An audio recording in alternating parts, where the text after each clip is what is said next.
Welcome, everybody. Today we're going to be talking about TimescaleDB, the different product lines we have, and also when you should consider using TimescaleDB Enterprise. I think when you think about all the different product offerings that TimescaleDB offers, there are actually a lot of different ways in which you can leverage it to kind of change how you're actually managing time series data. So we'll dive into all of that. The one thing to note specifically about this webinar is it does assume that you kind of already know a little bit about TimescaleDB. So if you have any more TimescaleDB 101 questions that you'd like answered, we do have a lot of recorded webinars that you can access on our Learn page, particularly webinar number 1, talking about performant time series data management and analytics with PostgreSQL. That would be a really great resource for people who maybe aren't as familiar with TimescaleDB. So we won't spend too much time talking about some of the more high-level TimescaleDB things, and we'll spend more time really diving into the actual feature set and offerings that TimescaleDB offers. A little bit about me. I've been with the company since prior to our 1.0 release. So at this point, at the rate that we're growing, I'm actually probably one of the older employees in the company. Prior to that, I was at a different open source database company, also based in New York. So have been in the open source database space for a little longer than I probably want to admit. So what we're going to be covering today is really quick, high level, why should you even invest in a time series database? And that'll be the extent of the high level content within this webinar. Then we're going to dive into what TimescaleDB's subscription offerings are and talk about the different offerings and why you would consider each one so that you can make sure you're choosing the right TimescaleDB experience. And then we're going to dive into an actual sample use case where we will cover some of the actual features and how you can best leverage the different features that we offer. So I like to level set kind of this entire discussion with a kind of vision that Timescale really focuses on, which is really building the best database for time series data. And I think at the core of that is defining what time series data actually is. And if you've seen any of our previous webinars, you probably have seen our nice marketing worded definition of time series data. But for me, I think actually the simple definition is that if it has a timestamp, it's most likely time series data. And the next logical kind of progression in terms of how you might think about that is that time series data is really everywhere. So even if you have what you would traditionally consider as a state snapshot in terms of data, you could also imagine cases where you would actually want to convert that state snapshot into a time series format. So specifically within financial data, for example, you might have a transactional database where you're storing the current state of all the different account balances, but eventually you might actually want to store a transaction history. So that's just an example of how you might actually place a timestamp onto a data set that traditionally doesn't have a timestamp. So I think as we kind of go through this talk, I'm thinking about the different use cases that you might actually want to convert into time series would be a pretty fun and interesting exercise. And we always love to hear about new use cases as well. And ultimately what this is getting at is that now that we have the ability to kind of store a lot of data over time and to be able to analyze that data easily, we're able to actually change how we're thinking about our data and change the analytics that we're able to get from it. So that's kind of where time series databases come in. I think if we agree that time series data is important and that it has a lot of analytical value, we also want to kind of use a database that treats it as a first-class citizen so that you can get better analytics, store more data, and kind of have a better experience with time series. And the reason why we kind of need a unique time series database built for time series is that time series data has really specific unique requirements. You know, at a high level, if you're thinking about maybe the IoT use case, you're generating a lot of data. Maybe you're capturing, data every second from thousands of devices. So that's actually a lot of data that you need to be able to store. Within that financial data use case that we talked about, if instead of just storing that state snapshot of the account balance, you're actually storing an entire transaction history, that also basically explodes the amount of data that you're trying to store. So a time series database needs to be able to ingest millions of data points a second. It needs to be able to scale out to hundreds of billions of rows, and this is significantly different from kind of that traditional transactional workload where you wouldn't really ever tack tens of terabytes of data of storage to a given device. So that's an interesting change in terms of when you think about the hardware that you're provisioning. Time series data typically has higher storage requirements. And we talked a little bit about how time series data allows you to get more interesting, compelling insights. So specifically with Timescale, this means using a really user-friendly language like SQL, and also augmenting it with time series functions so that you can really analyze time series while still benefiting from a really powerful and robust querying language. I think the important thing to note, though, is that time series data really doesn't live in a vacuum. So when you're thinking about the database that you want to use to query time series data, I think a really natural progression after you start storing time series data is actually to want to join it with other data within your organization. So I think that's actually where Timescale fits in really well, being able to combine time series data with relational data. And we also support PostGIS, so you can also combine it with geospatial data. So as you think about how Timescale fits into your organization, I think this is kind of really good mental model to think about in terms of what types of data sets do you want to convert into a more historical data set where you can view changes over time, and then what types of data sets would really benefit from being queried and joined with other types of data. So that's it on high-level Timescale. Now we're going to dive into the actual different offerings that Timescale offers. So Timescale offers a couple different tiers in terms of subscriptions. The tiers differ both in terms of the product features that are available, as well as the support SLAs. So support SLAs are typically really useful for large enterprises who want to have people on call so that we can help with questions, as well as kind of more of a professional services engagement as well. So different levels of both product features as well as support subscriptions. So within, we will kind of dive into each one of these rows. But at a high level, all of the tiers offer the timescale, scalability, and performance optimizations that hopefully you're all familiar with. This is the automatic partitioning, the hypertables, the chunking, all of that comes within all of the product tiers. Community is completely free to use, it's source available, and it comes with advanced time series analytics. And we'll talk about why we have this community license in the next slide. And then enterprise finally augments community with these additional automated features that we think are really useful for enterprises that are storing a lot of data. So if you're storing a lot of data and you want to automate how you actually manage the data that you're storing, that's a good decision point in which you should start considering enterprise. So what I wanted to highlight was that, we have these 3 different tiers, and the 3 different tiers do fall under 3 different licenses. But at a core, I do think we are still very much an open source company. We're powered by PostgreSQL. So Postgres is an open source database. We put in a lot of performance optimizations into the open source product. So it really is the core and the foundation of the product. But what we came to realize is that a lot of these public cloud vendors that are out there right now want to offer Timescale as a service. And it actually does suck some of the wind out of our ability to really build a sustainable business, and also our ability to pay my salary and do this webinar with you guys. So what we decided was we wanted to build this license that would be super permissive, really community friendly, and also give everyone the ability to use Timescale while also protecting our ability to build a business. So that's what Timescale Community is. It is 100% source available. So if you go to our GitHub, you can see all of our source code. It is 100% free as long as you're not offering TimescaleDB as a service. And that's really the main limitation on Timescale Community. There's no separate commercial license, and we are open to contributions. So it's a really permissive license. And it's our way to kind of continue to give a free version of our software to the community without having some of the cloud providers take some of the wind out of our sales by offering our product as a service. So if I were to think about, as long as you're not a cloud provider, the version of Timescale that you should be using, and this is the default because we really do think it's the most robust version for anyone testing out our database, is Community. Again, it's completely free, so I would start with Community. The default download when you pull the package is the Community version, so you will get all of those advanced time series analytics. And then once you start getting more advanced with Timescale, you're storing more data, that's when you can move to Enterprise. And the great thing about Community and Enterprise is that the Enterprise code is already bundled in with the Community code. So it's an in-place upgrade. All you do is get a license, input that, and then you get access to the Enterprise features. So it's a very seamless upgrade process.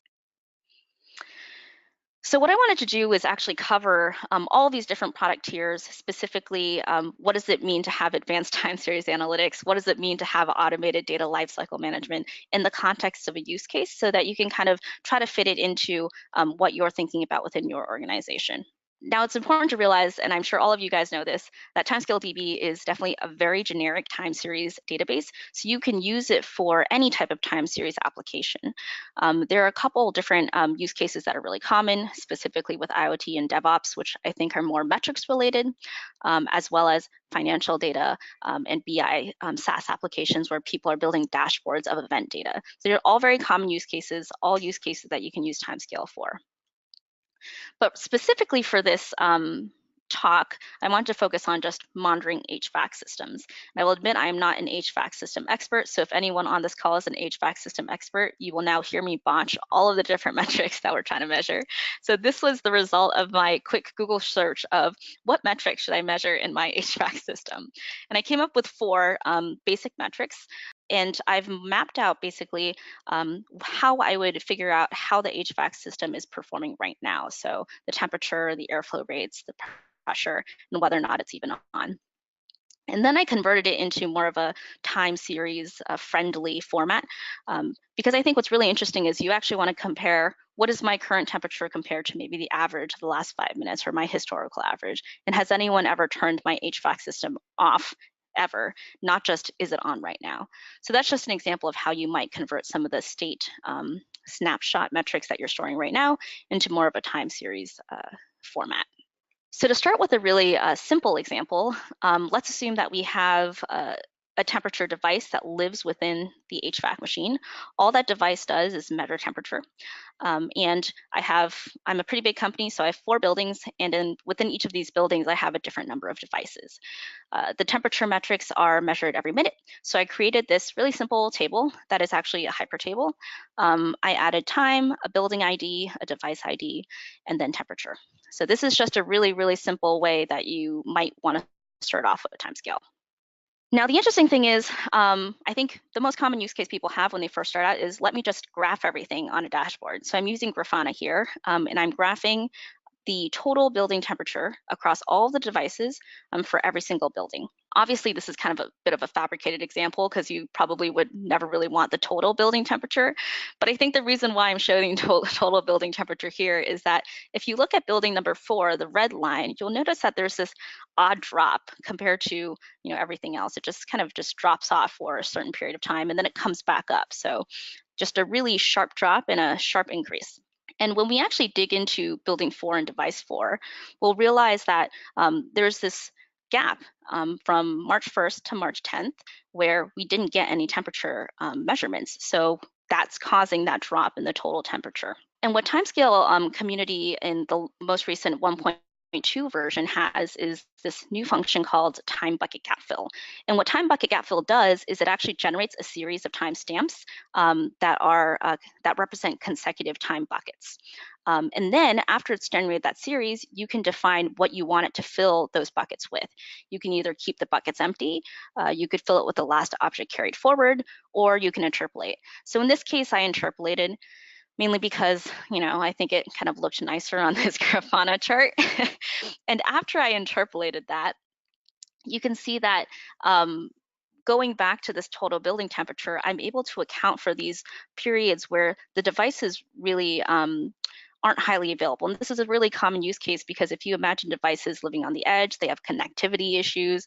Sometimes it takes maybe a week to send someone out there to fix it. So by doing this, I'm actually able to see a nicer graph that actually accounts for these gaps in data. So if you compare the red lines of building 4, you can see the top one has that odd drop off, whereas the bottom one's actually representative of the rest of the data a little bit more. So all this comes built in within Timescale, and I think it really just enables you to take some of that application logic and rely on the database to do some of the more advanced analytics. The other point I wanted to kind of harp on is that because we're built on top of Postgres, we also support a lot of different diverse and powerful indexes. So in this case, when you looked at our Grafana dashboard, we're actually always querying by building ID. So one of the indexes that you might consider building on this type of querying pattern is a composite index on time and building ID. And we do actually have a blog post explaining when you should do this and when you shouldn't. So if you're interested in this topic and you kind of have a similar use case to this, I would definitely encourage you to take a look at our composite indexes blog post. So moving on to a different metric that we had wanted to measure around HVACs is my HVAC even on? And this is another really common thing that people do, because whether or not your HVAC is on is really more of an event. Like someone turned it on and then someone turned it off. But in the period of it being on and off, nothing has changed. So a common reason to do this is to save space, because you don't actually want to store, every second on for like 10 days. So in this example, I've basically stored the state of HVAC for the different building IDs and the different devices that I have. Now, to simplify things, really everything was on, other than in the bottom row where you see building ID, device ID 4. So you can see here that on February 1st, we turned everything on, and building ID and device ID 4 was true, it was on. And then the next row, you can see on March 2nd that for some reason it turned off. So now it's false. And then on March 10th, it came back and it's true again. Now, one of the problems with storing state in this way is that a common question you might ask is, in that earlier example, we saw that gap in building 4, device 4 in the temperature measurement. So one common and obvious question to ask is, was it because the HVAC was turned off during that period, and that's why there were no temperature measurements? So here I actually ran a naive join, and the problem is that because on March 1st, there's no measurement for building ID 1 or device ID 1, when it does that join, it just leaves that column empty. And now you actually can't see, was the HVAC system on or off, and you can't correlate it with this regular temperature measurement. So that's kind of the difficulty of being able to cross-correlate between traditional metrics and events. So again, time bucket gap fill is a great feature for this. You can actually fill in the last object carried forward based on the generated time series. So I've actually done that, and now you can see that when I do a join, you can actually identify that from March 2nd to March 9th, the days when there were no temperature measurements, indeed the value for on-off was actually 0. So now we can basically correlate that the reason why there were no temperature measurements was because the HVAC was powered off for the period of March 2nd to March 9th.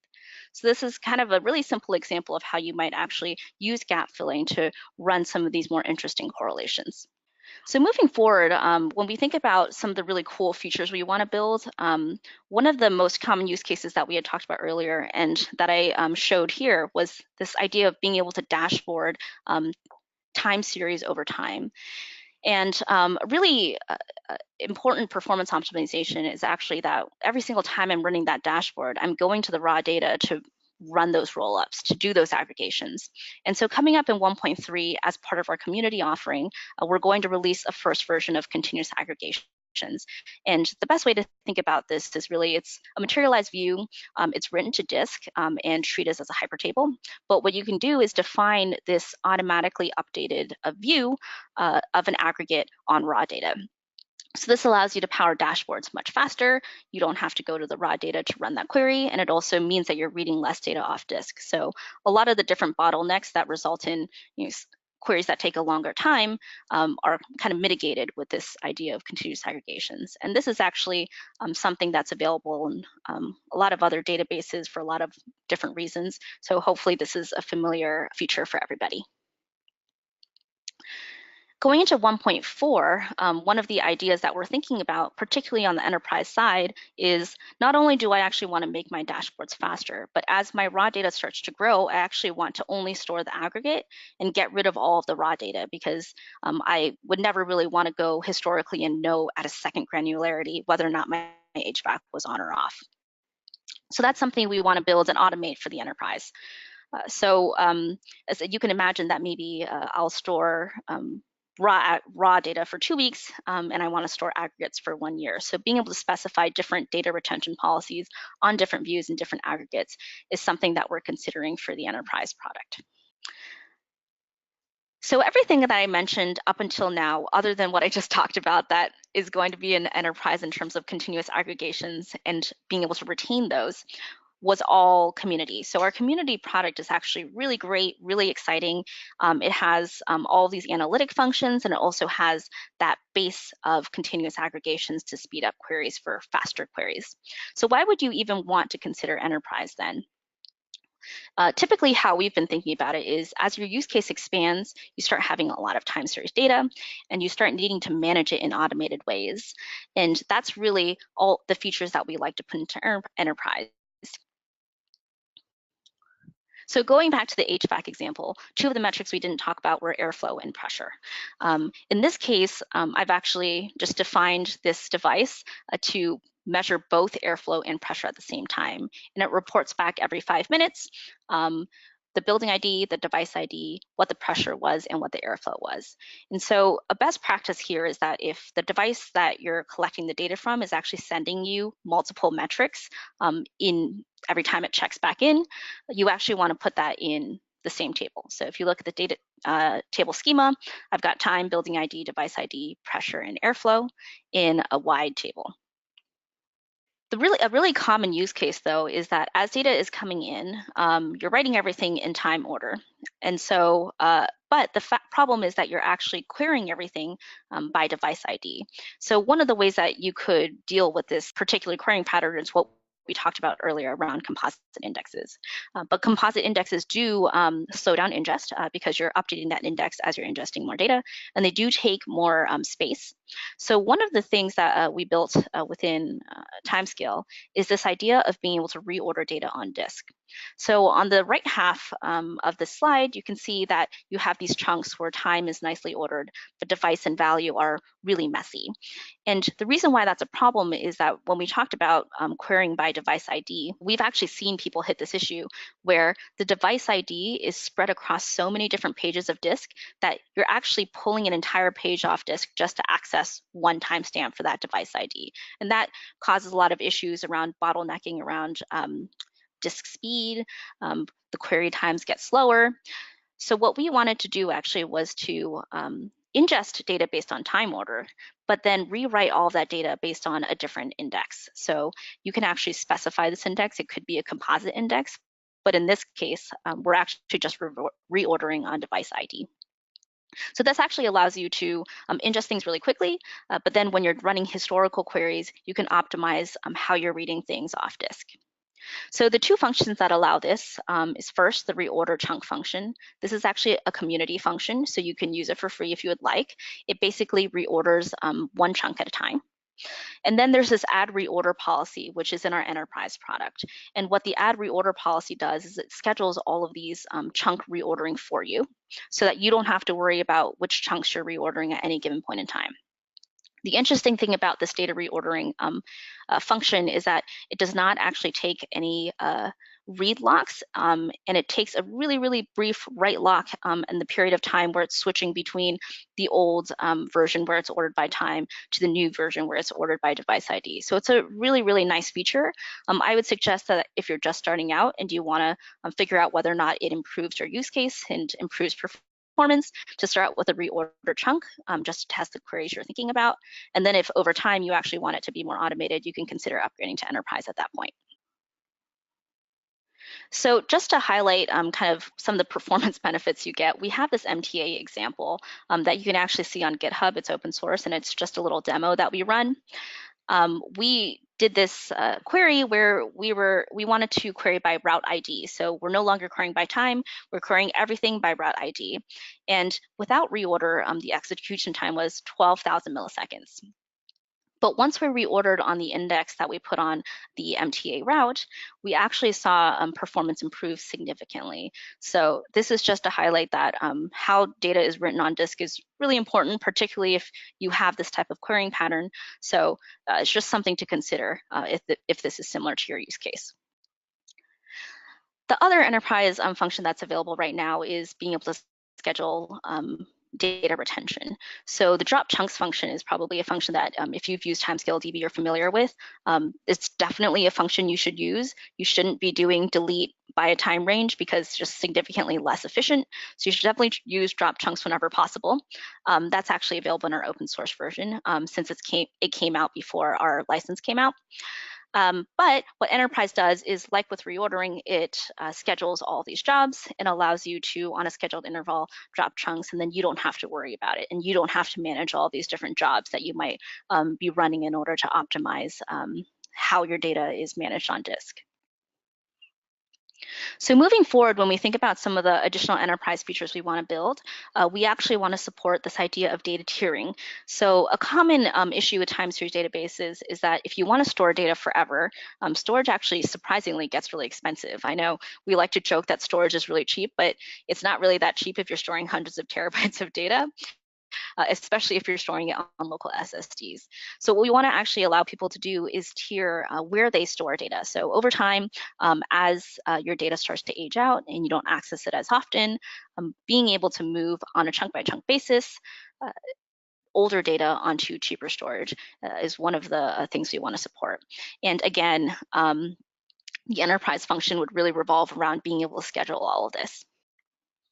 So that was a really brief overview of kind of what we're building. There's still a lot more stuff that we have in the pipeline, both on the enterprise side, as well as just continued optimizations in the open source product and in the community product. So a lot of really exciting features coming up. But the two things I did want to kind of give a sneak preview on was cloud and clustering. So our cloud is actually in private beta right now. If you go to our pricing page on our website and click on the cloud CTA, you can actually sign up to join our waitlist. We're trickling people in right now because we want to make sure the user experience is good. But if Timescale Cloud is something that you're interested in, definitely explore that. The interesting thing about Timescale Cloud is that it actually offers the community version. So unlike the cloud vendors that provide the open source version, if you use Timescale Cloud, you're able to get that entire robust offering of having time series analytics. So this is actually a relatively new slide that we've started showing people, something we're very excited about. Timescale clustering 2.0 that we're calling it basically allows us to scale out storage across multiple servers. So here you have this example of a benchmark that we ran on 6 different M5 2X large machines. All of these look as if they're Postgres servers, but some of the servers act as a front end, some of them act as a back end. And in our initial preliminary benchmarks, we were surprisingly actually able to scale out write volume, which we didn't necessarily expect, as well as scale out storage. So we're very excited by this prototype that we have. We're actually having a very, very controlled clustering beta program with some key target customers. So if you're interested, happy to share more information, although that program is currently at capacity. So quick summary, TimescaleDB Community is what you should be using. It has all of the coolest features. It is completely free. So I don't think there's a reason for you not to use Community unless you're a cloud vendor and are not allowed to use Community. When you should consider TimescaleDB Enterprise is once you start storing a lot more data in Timescale and you kind of want to manage it in a more automated fashion, in a more hands-off fashion. That's a really good time to consider Timescale Enterprise. And in addition, when you get an enterprise subscription with us, we do also help a lot more in terms of support, and we give you a lot more hand-holding in terms of the experience that we have with you. And then also check out our cloud if you're interested. So it's actually really easy to trial Enterprise. You hit our pricing page, there's this orange button that says free trial, and you get a 30-day trial. You do not have to talk to anybody. You get an email with a license key that you then input into your database. A common question people ask me is, Diana, how do I know if I'm violating a license? So we actually went through extreme lengths to make sure that it was clear whether or not you're violating the license. So I actually always just use Community because I haven't upgraded my demos to the point that I need to manage that data. So here I've just tried running add drop chunks policy, and it tells me you're not allowed to use this function because you don't have the right enterprise license. If you go into our API docs, you can also search for any functions that are tagged with enterprise, and that's how you know whether or not a function is enterprise or not. We also do tag community features as well. So that's it for me. I'm going to take a couple questions if there are any, but I do encourage you to join our community. Everyone in the company actually mans that Slack channel, so you can get a chance to talk to real Timescaler people. And then obviously we have our GitHub that has all the source available code for our community and our enterprise features as well, although the enterprise features are going to be slowly trickled in as we release them. Alrighty, should the composite indexes be time, device ID, or device ID time? That's a great question. So I definitely look at the blog post about composite indexes. And I actually think that you might be right. You would want it to be device ID time if you're always querying by device ID first. So I think that's just a typo for me. Thank you.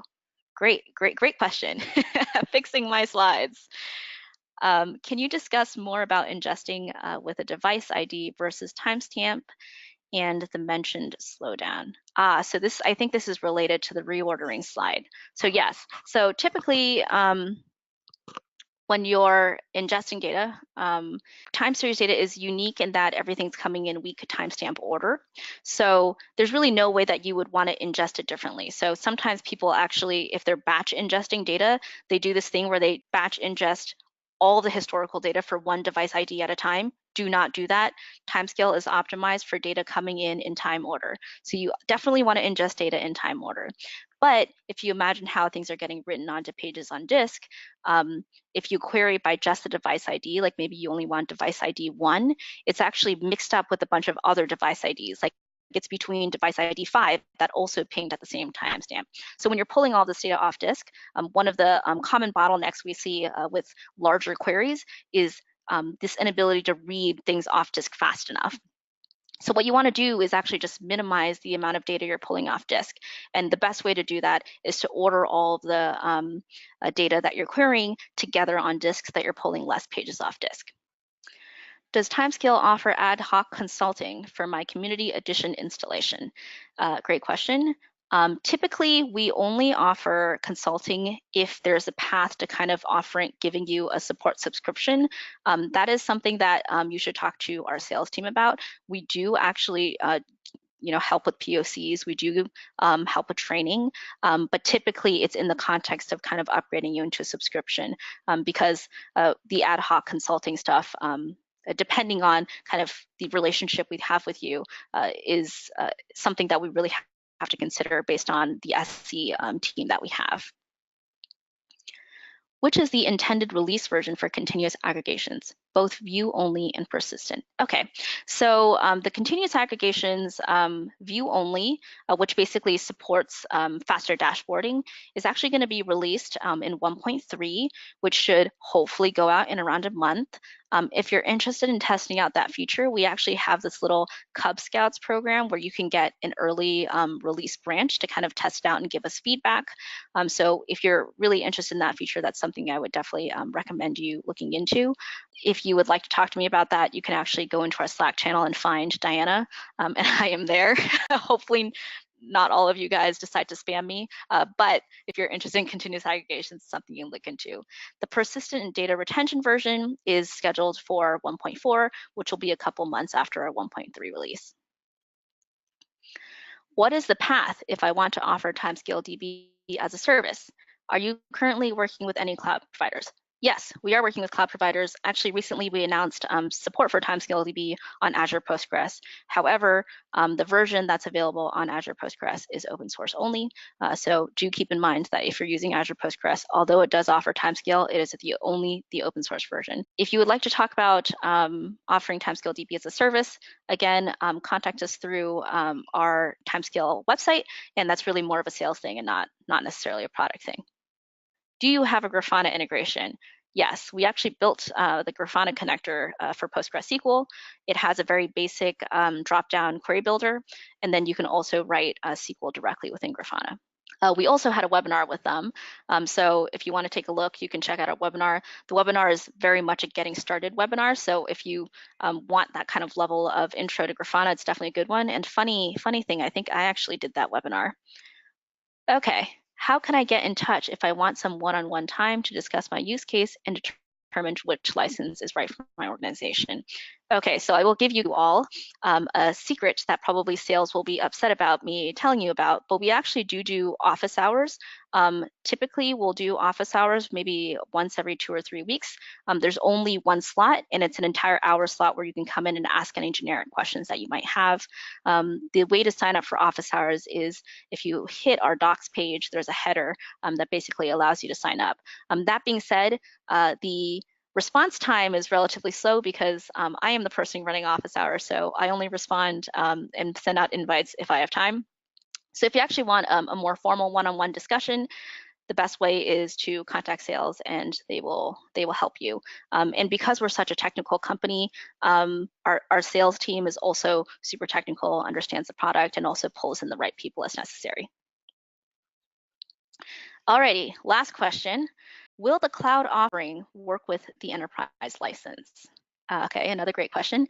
Yes, currently the enterprise is not the default product available on cloud, but you can actually activate the enterprise trial on our cloud offering. And if you're interested in the enterprise features, you should contact sales and we'll kind of get something working for you. So you can access enterprise features on the cloud offering. Great. So I think that's it. Thank you so much for joining us. Hopefully this was interesting for some of you. And as I said, if you have any questions, you can join our community, slack.timescale.com. If you have more sales-oriented questions, you can still ping us on slack.timescale.com and we will route you to the right person, and you can contact sales on our website. So if you have any feature feedback, feel free to reach out as well.